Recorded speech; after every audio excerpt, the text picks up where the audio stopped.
የከተማ አስተዳደሩ ለተሽከርካሪዎች አዲስ ታርጋ ለመስጠት የጠየቀው ገንዘብ በእጅጉ አነጋጋሪ ሆኗል።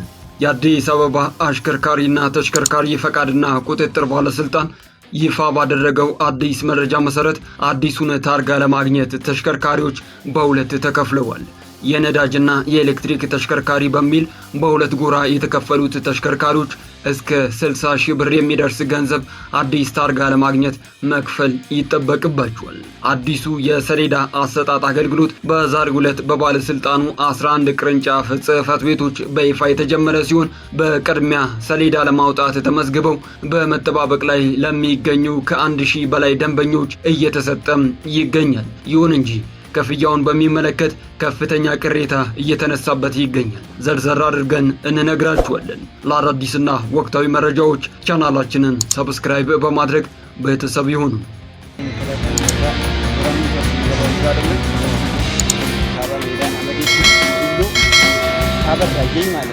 ወደ ዝርዝር መረጃው ስናልፍ የአዲስ አበባ አሽከርካሪና ተሽከርካሪ ፈቃድና ቁጥጥር ባለስልጣን ለነዳጅ ተሽከርካሪዎች የሚሰጠው ሰሌዳ ዋጋ እስከ 56 ሺህ ብር እንደሚያስከፍል አስታውቋል። የአዲስ አበባ ከተማ አስተዳደር አሽከርካሪና ተሽከርካሪ ፈቃድና ቁጥጥር ባለስልጣን የአዲስ የተሽከርካሪ ሰሌዳ መስጠት የጀመረ ሲሆን ለነዳጅ ተሽከርካሪዎች የሚሰጠው ሰሌዳ ዋጋ እስከ 56 ሺህ ብር መሆኑን ዛሬ በሰጠው መግለጫ አስታውቋል። ባለስልጣኑ እንደገለጸው ይህ የወጣው ዋጋ አዲሱ የቴክኖሎጂ ሰሌዳ የሚሰጠውን የረጅም ጊዜ አስተማማኝ ጥቅም ከግምት ውስጥ ያስገባ ነው። አዲሱ የሰሌዳ አሰጣጥ አገልግሎት በዛሬው ዕለት በባለስልጣኑ 11 ቅርንጫፍ ጽሕፈት ቤቶች በይፋ የተጀመረ ሲሆን በቅድሚያ ሰሌዳ ለማውጣት ተመዝግበው በመጠባበቅ ላይ ለሚገኙ ከ1000 በላይ ደንበኞች እየተሰጠም ይገኛል። በቀጣይም የትራንስፖርትና ሎጂስቲክስ ሚኒስቴር በሚያወጣው የጊዜ ሰሌዳ መሰረት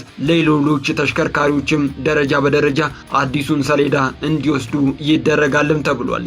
ይህ አዲስ ሰሌዳ ከተሽከርካሪዎች ጋር ተያይዞ የሚስተዋሉ የደህንነትና የስርቆት ችግሮችን በዘላቂነት ለመፍታት እንደሚያስችልም ተደርጎ ከዘመናዊ ቴክኖሎጂ ጋር የተሳሰረ መሆኑ ተገልጿል። አሁን ላይ በስራ ላይ የዋለው ሰሌዳ ከቻይና ተመርቶ የገባ ቢሆንም ለአመራረት ቀላል በመሆኑ በቀጣይ በሀገር ውስጥ ተመርቶ ተደራሽ ለማድረግ መታቀዱም ተመላክቷል።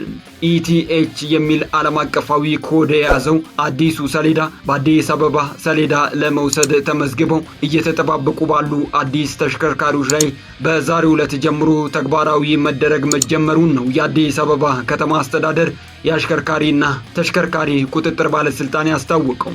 የባለስልጣኑ ዋና ስራ አስኪያጅ አቶ ዘገየ በላይነህ አዲሱ ሰሌዳ ሀገራዊ ይዘት ያለው ፎርጅድ የማይሰራ የሀብት ብክነትን የሚቀንስ ለሕግ ማስከበር የሚመች ስርቆትንና ሕገ ወጥ ዝውውርን ለመከላከል የሚረዳ መሆኑን አስረድተዋል። የመጀመሪያው ሰሌዳ ባለስልጣኑ ካሉት 11 ቅርንጫፍ ጽሕፈት ቤቶች አንዱ በሆነው የየካ ቅርንጫፍ ጽሕፈት ቤት መሰጠቱ ተገልጿል። ብዙሃን ትራንስፖርትና የግል ተሽከርካሪዎች የሰሌዳ ዋጋው ላይ ልዩነት እንደሚኖረው የትራንስፖርትና ሎጂስቲክ ሚኒስቴር አስታውቋል።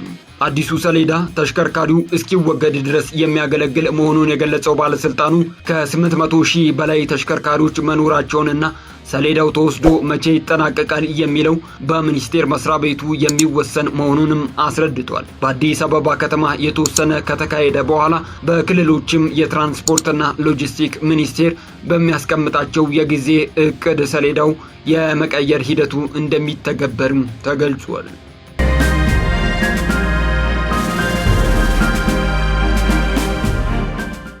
የሰዓቱ መረጃችን በዚሁ አበቃ።